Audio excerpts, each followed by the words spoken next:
حدیث پاک میں آتا ہے رسول اللہ صلی اللہ علیہ وسلم نے ارشاد فرمایا، جب کسی مومن بندے کی روح قبض کی جاتی ہے تو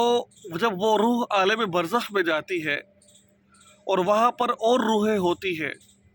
جیسا کہ اس سے پہلے اس کے والدہ کا انتقال ہو چکا، والد کا انتقال ہو چکا، کسی رشتہ دار کا انتقال ہو چکا، وہ روحیں اس کا استقبال کرتی ہے۔ جیسے دنیا کے اندر کوئی شخص کوئی خوشی کی خبر لے کر آئے تو سب اس کا استقبال کرتے، انتظار کرتے ہیں، پوچھتے ہیں بتاؤ فلاں کا کیا حال ہے، فلاں کیا کر رہا ہے، فلاں کیا کر رہا ہے۔ تو وہ جو آنے والا، جو نیو مرنے والا بندہ ہوتا ہے نا، وہ سب کو حال احوال بتا رہا ہوتا ہے، اور سب لوگ اس کا استقبال کرتے آگے بڑھ کر اور پوچھتے ہیں بتاؤ میرے بیٹے کا کیا حال ہے، اگر والدہ ہو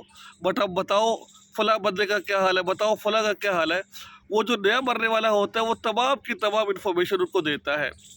اور جو ساتھ والے بندے ہوتے ہیں، یعنی کہ جو ساتھ والے روحیں ہوتی ہیں، وہ کہتے ہیں بھائی صبر تو کرو،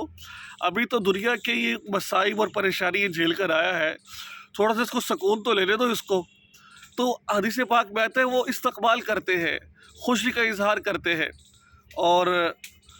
پھر اگر کوئی شخص یہ کہے کہ بھائی فلاں آدمی کا تو مجھ سے پہلے انتقال ہو چکا ہے، تو وہ روحیں کہتی ہیں انا للہ و انا الیہ راجعون، کہ وہ اس کا ٹھکانہ جنت تو نہیں تھا لیکن اس کا ٹھکانہ جہنم ہے، کیونکہ نیک لوگوں کی روحیں عالم برزخ میں جب جاتی ہے تو وہ ان سے سوال کرتے ہیں۔ اب نیک لوگوں کی روح تو وہاں ہوتی نہیں ہے، تو اس وجہ سے جو دوسری روحیں ہوتی ہے تو وہ جہنم کی طرف چلی جاتی ہے۔ تو اس وجہ سے جب انسان مر جاتا ہے، مرنے کے بعد جو پرانے رشتہ دار ہوتے ہیں ان سے ان کی ملاقات ہوتی ہے۔